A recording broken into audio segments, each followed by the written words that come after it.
दोस्तों, कभी कभी जिंदगी में हमें ऐसे राज पता चलते हैं जिन पर यकीन करना बेहद मुश्किल होता है। कोई सोच भी नहीं सकता कि जिस इंसान को अपनी जान से ज्यादा चाहा जाए, जिस पर आंख मूंद कर भरोसा किया जाए, वही कभी सबसे बड़ा गुनाहगार निकल आएगा। और यही हुआ मनीषा के केस में। बाहर से सब साधारण सा लगता था, लेकिन जब मामले की परतें एक एक कर खुलीं, तो जो सच्चाई सामने आई उसने हर किसी के दिल को दहला दिया। मनीषा कोई खास परिवार से ताल्लुक नहीं रखती थी। वह एक आम गांव की लड़की थी जिसकी आंखों में सपने भरे थे। वह छोटे बच्चों को पढ़ाती, अपनी पढ़ाई जारी रखती और हमेशा इस सोच में रहती कि एक दिन गांव के नाम को रोशन करेगी। उसका सपना था कि वह नर्सिंग ऑफिसर बने और अपने माता पिता का सहारा बने।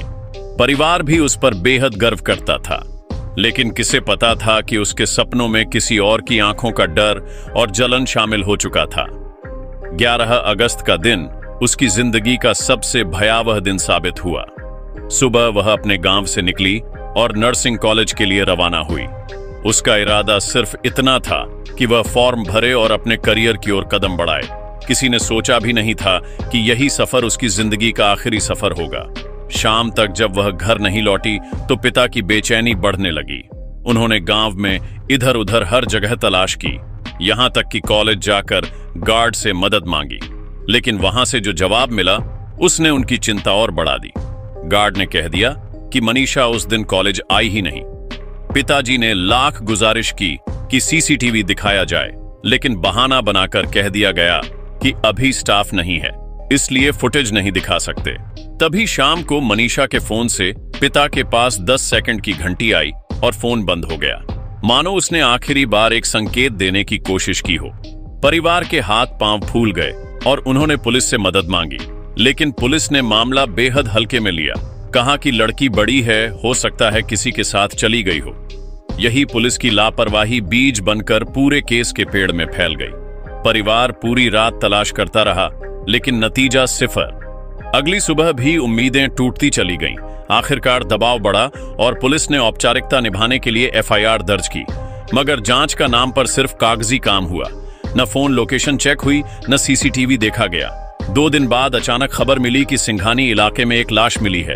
परिवार वहां पहुंचा और कपड़ों से पहचान की। वह मनीषा ही थी, लेकिन उसका बुरी तरह से घायल शरीर देखकर हर कोई कांप उठा। गांव में कोहराम मच गया।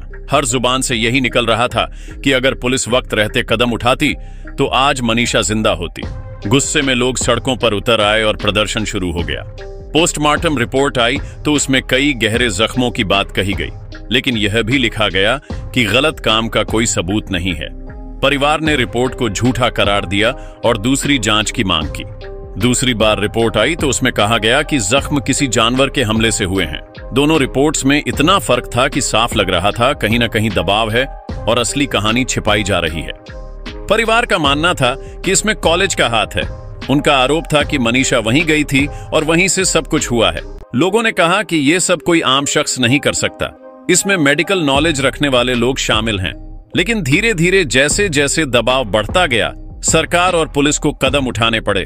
आलाकमान हिले, अधिकारियों का तबादला हुआ और आखिरकार मामला सीबीआई के हवाले कर दिया गया। असली कहानी अब खुलने वाली थी।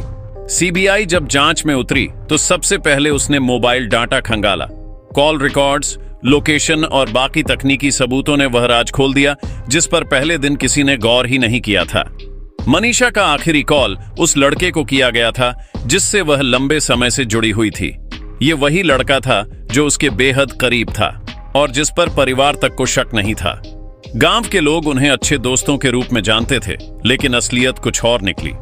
पूछताछ शुरू हुई तो लड़के ने पहले हर बात से इनकार किया।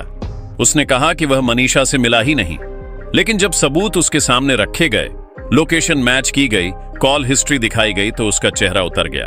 अंततः वह टूट गया और उसने कबूल कर लिया कि हाँ, वह मनीषा के साथ था। उसने बताया कि दोनों के बीच काफी समय से झगड़े चल रहे थे। मनीषा अपने सपनों को लेकर गंभीर थी और आगे बढ़ना चाहती थी, लेकिन लड़के को यह पसंद नहीं था। उसके मुताबिक उसे डर था कि अगर मनीषा पढ़ाई करने के लिए बड़े शहर चली गई तो उसके हाथ से निकल जाएगी। ये डर धीरे धीरे गुस्से और जलन में बदल गया और 11 अगस्त के दिन दोनों में खूब झगड़ा हुआ। बात इतनी बिगड़ी कि उसने गुस्से में आकर बड़ा कदम उठा लिया। उसके बाद उसने सबूत मिटाने की कोशिश की, फोन बंद किया, कपड़े बदले और यहां तक कि रिकॉर्ड्स मिटाने की कोशिश की, लेकिन सच आखिरकार सामने आ ही गया। मामले को और भी उलझाया पुलिस ने, क्योंकि लड़के का परिवार दबदबा रखता था। उसका चाचा बड़े पद पर था और रिश्तेदार ताकतवर नेताओं से जुड़े थे। इसलिए शुरू से ही कॉलेज का नाम सामने लाया गया ताकि ध्यान वहां भटक जाए और वह बच निकले। यही वजह थी कि रिपोर्ट बार बार बदली गई और असल आरोपी पर ठोस कार्रवाई में देरी की गई। जब मनीषा के परिवार को यह पता चला कि वही लड़का असली गुनहगार है जिस पर उनकी बेटी भरोसा करती थी, तो उनका गुस्सा चरम पर पहुंच गया। गांव में हर कोई हैरान था। लोग कहते थे कि अगर पुलिस पहले दिन ईमानदारी से जांच करती तो सच उसी वक्त सामने आ जाता और इतना भटकना नहीं पड़ता। सीबीआई की ओर गहराई से जांच में एक एक राज खुलता गया। यह सामने आया कि मनीषा के गायब होने के बाद लड़के ने कुछ दोस्तों से फोन पर संपर्क किया था और उन्हें बताया कि वह बड़ी मुसीबत में फंस गया है। दोस्तों ने भी शुरू में उसे बचाने की कोशिश की, लेकिन एजेंसी ने जब उन्हें पूछताछ में कसा तो उन्होंने मान लिया कि लड़का काफी परेशान रहता था। अक्सर कहता था कि अगर मनीषा कॉलेज गई तो वह हाथ से निकल जाएगी। अब सवाल उठने लगे कि जब इतने ठोस सबूत थे तो पुलिस ने क्यों आंख मूंद ली, क्यों बार बार परिवार को गुमराह किया गया। जब सीबीआई ने खुलासा किया कि मनीषा का ही करीबी उसकी मौत का कारण है, तो लोगों में आक्रोश और भड़क उठा। हर कोई कह रहा था कि इस बार अगर इंसाफ नहीं हुआ तो बेटियों का भविष्य असुरक्षित रहेगा। सोशल मीडिया पर #JusticeForManisha लगातार ट्रेंड करने लगा। केस अब अदालत में पहुंचा। सीबीआई ने अपनी चार्जशीट दाखिल की और उसमें विस्तृत तौर पर बताया कि आरोपी ने पहले से सारी तैयारियां की थीं। इंटरनेट पर उसने खोज की थी कि कॉल डाटा कैसे मिटाया जाए, लोकेशन कैसे बदली जाए, पर तकनीक उससे तेज साबित हुई और उसकी हर चाल नाकाम हो गई। अदालत में सुनवाई शुरू हुई। सीबीआई ने कहा कि आरोपी ने झूठ बोला, सबूत मिटाने की कोशिश की और दोषी होने की भरपूर तैयारी की थी। वकील ने साफ कहा कि इस केस में कोई नरमी नहीं बरती जानी चाहिए, क्योंकि यह पूरे समाज के विश्वास का सवाल है। आरोपी पक्ष ने कई दलीलें दी कि वह नाबालिग है, कि मानसिक दबाव में था, कि उस पर झूठा आरोप है, लेकिन हर बार सबूत इतने मजबूत साबित हुए कि बहाने ढहते चले गए। गांव में लोग हर सुनवाई का बेसब्री से इंतजार करने लगे।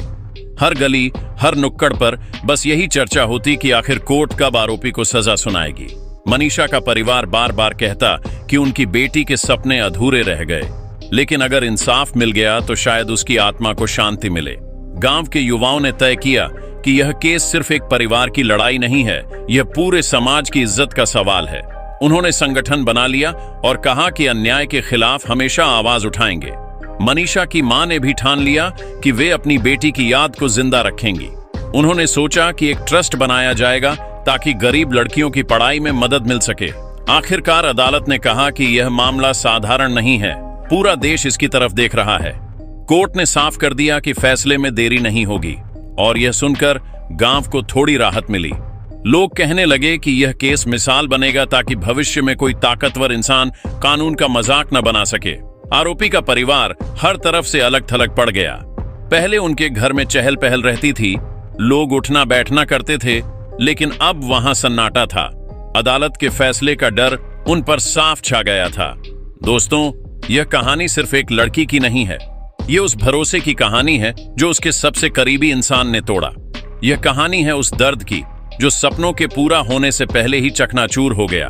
और अब सवाल यह है, क्या मनीषा को सचमुच उसका इंसाफ मिलेगा?